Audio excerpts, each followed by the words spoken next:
لكم أن نتأمل، كل واحد منا يتأمل في خلق نفسه، كيف خلقها الله، كيف خلق الله النفس البشرية. أولا السؤال الذي نطرحه: ما هي النفس؟ تقول ما هو الجسم؟ لكل إنسان جسم ونفس. جسمك أنت كتشوف فيه، نفسك أنت لا تراها، هي شيء مجرد.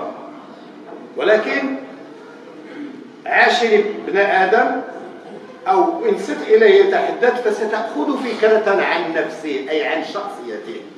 وبالتالي فالمرادف للنفس هو الشخصية، النفس هي الشخصية. فكما يبنى الجسم ونولد أطفالا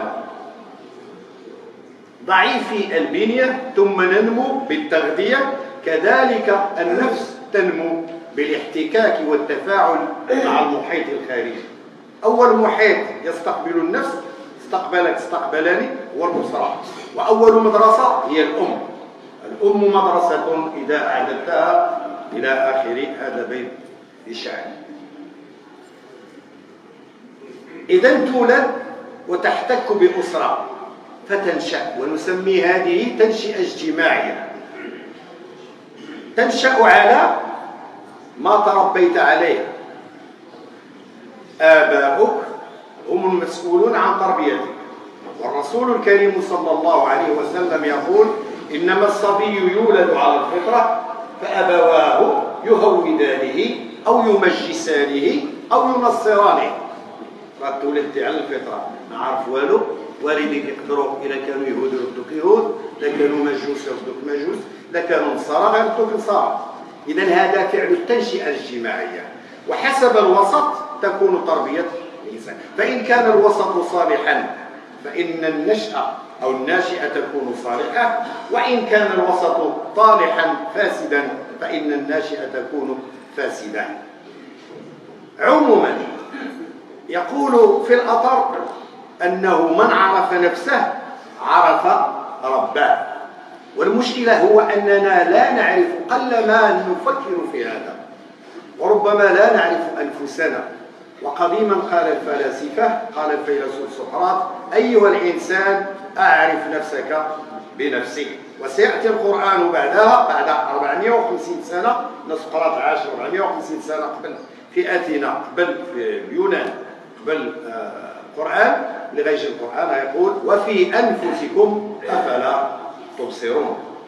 إن أبصرت في نفسك فذلك فيه اجتهاد محسوب لك عند ربك.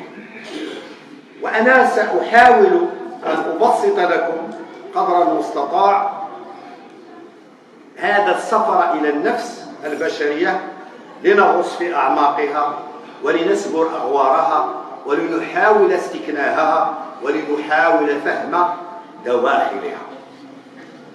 ماذا يقول العلم الحديث في علم النفس؟ علم الحديث تنقسم، مع كامل الأسف حنا ما عندناش، كانوا عندنا علماء مسلمون تحدثوا عن النفس: ابن سينا، ابن خلدون، الفارابي، الجاحظ في رسالة المعلمين. لكن اليوم هناك مدارس في علم النفس، وهناك مهن في علم النفس، وهناك الخبير النفساني، وهناك المعالجون النفسانيون، وإلى آخره. غنلخص لكم باختصار جوج كلمات اش تيقولوا هاد الالمان اللي هما اللي بارزين في علم النفس. اليوم كيقول لك النفس البشريه فيها ميل في العمق. ملي درسوها لقاو ان فيها ميل نحو الشر، الفطره نحو الشر، والفطره نحو الخير. المدرسه الالمانيه ديال التحليل النفسي تتقول لك بان في العمق ديال النفس هي بحال البيرو، في القاع ديالها كاين واحد المنطقه خايبه ديال الشرور، ديال العدوان، في اي انسان فيكم، وفي انا اولكم. وخا يبان لك الانسان تيبرق والنور والزبيبه الصلاه راه فيه عمق خايب. ماشي انا اللي تنقول، انما القران هو الذي يقول ذلك: ونفس وما سواها فالهمها فجورها وتقواها. هذا العلم النفس الألماني يقول لك كاين منطقة عميقة تسمى منطقة الهود، تجمع الغرائز العدوانية، غريزة العدوان، الشر، غريزة اللي تدفع الإنسان للحرب أو قتل خوه إلى آخره.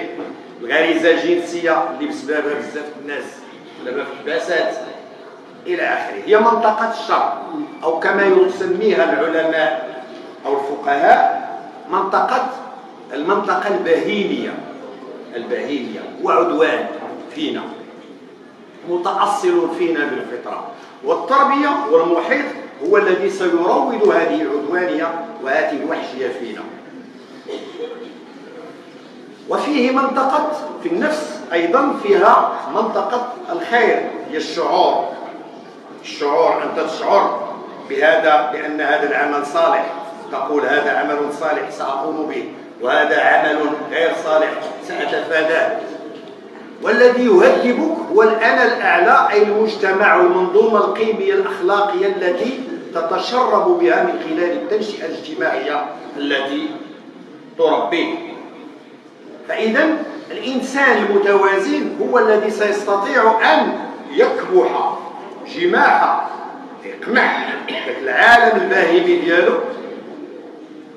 ويحاول يمتثل القوانين اللي كيرسمها المجتمع من خلال القيم اللي كتولدك، اللي كتعلمك الأسرة، لأن الأسرة هي خلية مجتمعية، هي خلية تاع المجتمع. الآب والأم هما راه كيمثلوا المجتمع، المعلم والناس اللي كيربوا كيمثلوا كذلك المجتمع، القانون الجامع كيمثل المجتمع إلى آخره. ما يمكنش فينا شي واحد ينوض ويبدا يدير رسالة هنا مثلا، علاش؟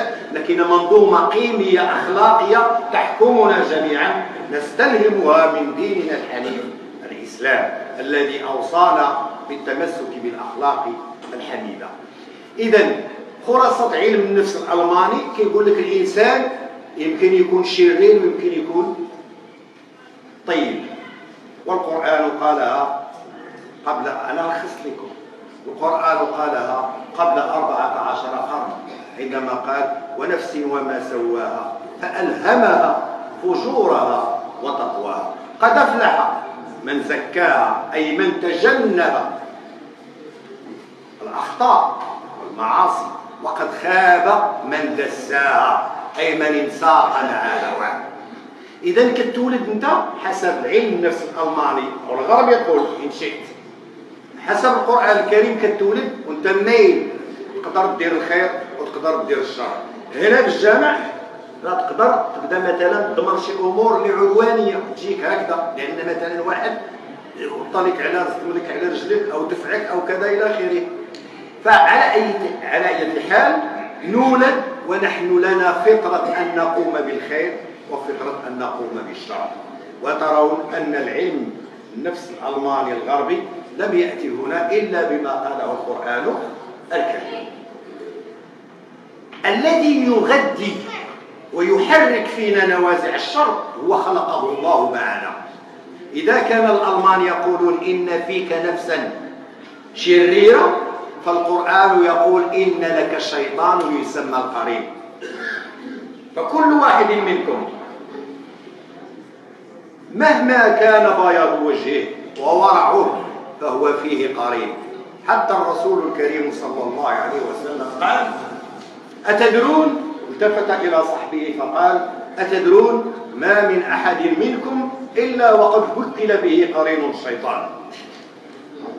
أي واحد فيكم راه معاه شيطان، أي واحد فيكم، أنا أولكم راه فيه شيطان، وأي واحد فيه شيطان. فقالوا له يا رسول الله وإياك يا رسول الله أنت عندك شيطان؟ استغربت السيدة عائشة أيضا رضي الله عنها فقالت له يا رسول الله أنت عندك شيطان؟ قال نعم، ولكن الله أعانني عليه فأسلم، فلا يأمرني إلا بخير. ولما سئل الرسول صلى الله عليه وسلم أين هو القرين؟ قال إنه يجري فيكم مجرى الدم، يجري في دمك.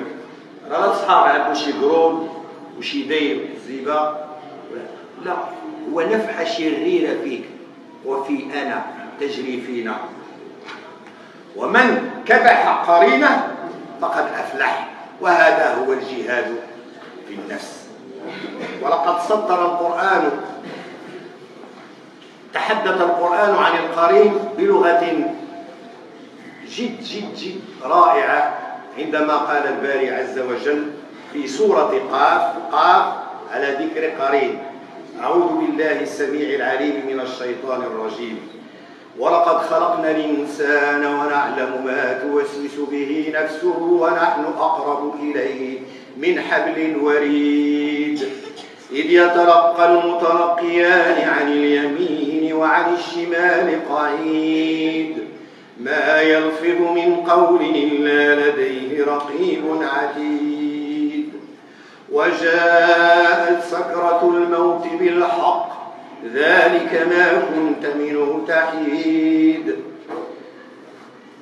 ونفخ في الصور ذلك يوم الوعيد وجاءت كل نفس معها سائق وشهيد لقد كنت في غفلة من هذا فكشفنا عنك غطاءك فبصرك اليوم حديد وقال قرينه هذا ما لدي عتيد ألقيا في جهنم كل كفار عنيد مناع للخير معتد مريب الذي جعل مع الله إلها آخر وألقياه في العذاب الشديد قال قرينه ربنا ما أطغيته ولكن كان في ضلال بعيد قال لا تختصموا لدي وقد قدمت إليكم بالوعيد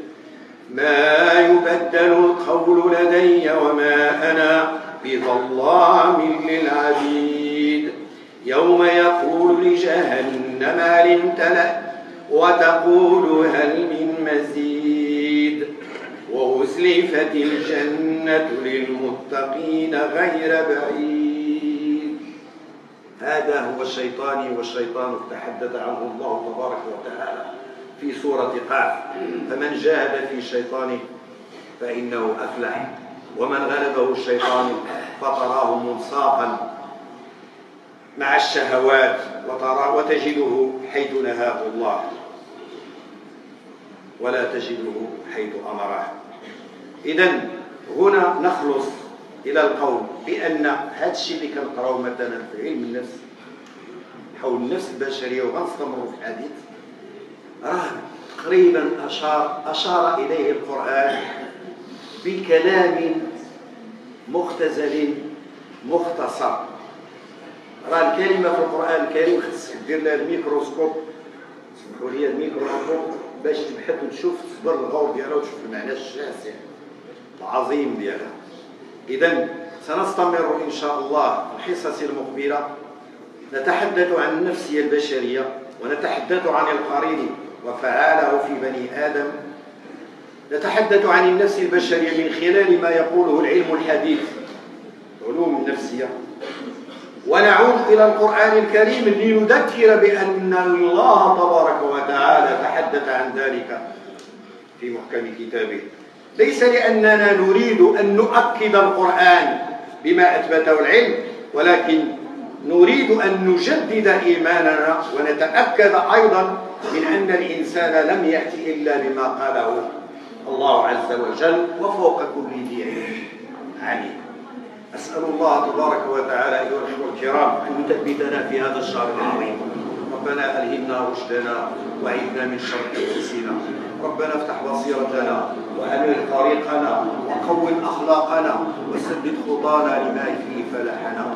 ربنا يا أرحم الراحمين انصر إخواننا المجاهدين في غزة العزة اللهم رب انصرهم نصرا عزيزا يا أرحم الراحمين وارحم شهداءهم يا رب العالمين واشدد أزر المكلومين المجوعين المعطشين المشردين وانصرهم على الغاصب العدو الصهيوني يا رب العالمين واخذل من خذلهم وتقاعس عن نصرتهم يا رب العالمين وارحم والدينا ومن علمنا واجعل بلدنا هذا آمنا مطمئنا يا كريم يا رحمن يا رحيم. ثبت أعمالنا واغفر لنا ذنوبنا يا رب العالمين. وصل وسلم وبارك على سيدنا محمد وعلى آله وصحبه أجمعين. ربنا آتنا في الدنيا حسنة وفي الآخرة حسنة وقنا عذاب النار. آمين. سبحان ربك رب العزة عما يصفون سلام على المرسلين، الحمد لله رب العالمين. موعدنا إن شاء الله يوم الاثنين القادم. إلا عجبكم الفيديو ما تنساوش الاشتراك والضغط على الجرس باش يوصلكم الجديد.